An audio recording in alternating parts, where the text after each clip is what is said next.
My father was an extraordinary man. He was one of those type of people who could just about do anything. A master welder, superb aviator, flew everything there was, could do pretty much anything. And so I had a lot to live up to.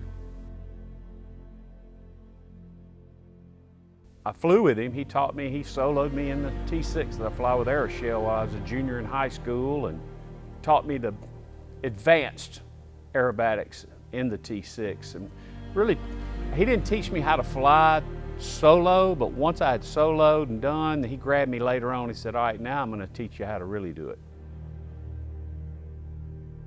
We were the North American Aerobatic team for 12 years, but we all had jobs, so we couldn't really commit full time to flying 20 events a year. I mean, do that and have a job and feed your family and all that. So we were flying about 10 or 12.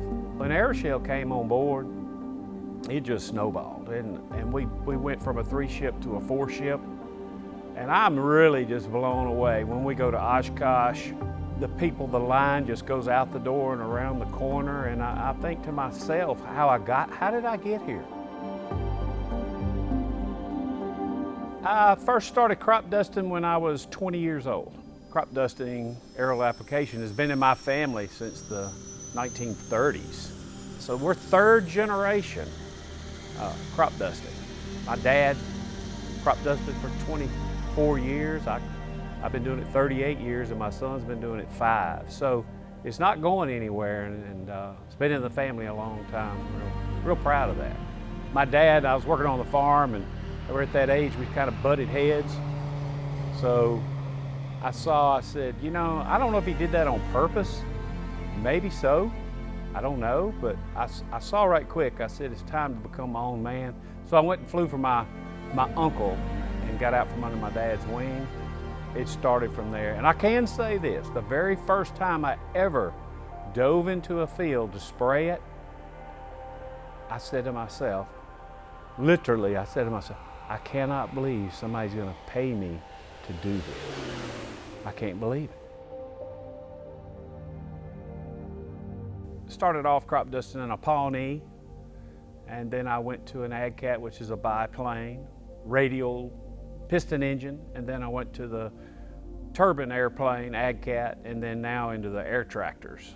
And I saw evolution of crop dusting from the beginning. It's just evolved like everything else with GPS and technology and flow controls. It's absolutely amazing. Now we have air conditioning, and the airplanes are so much more reliable now. It's an art. It's truly an art. You and the airplane are one, and you're there to do a job and do it as the best you can. And it's just the satisfaction of when you get done with that. You know if you've done a good job or not. You know, is when you pull out of the field you left, that farmer's totally satisfied, and I can feel good that I did it correctly. I had used AeroShell my entire life before they ever became sponsors. On all of our ag planes, I've been using it forever. So I knew it was a proven product.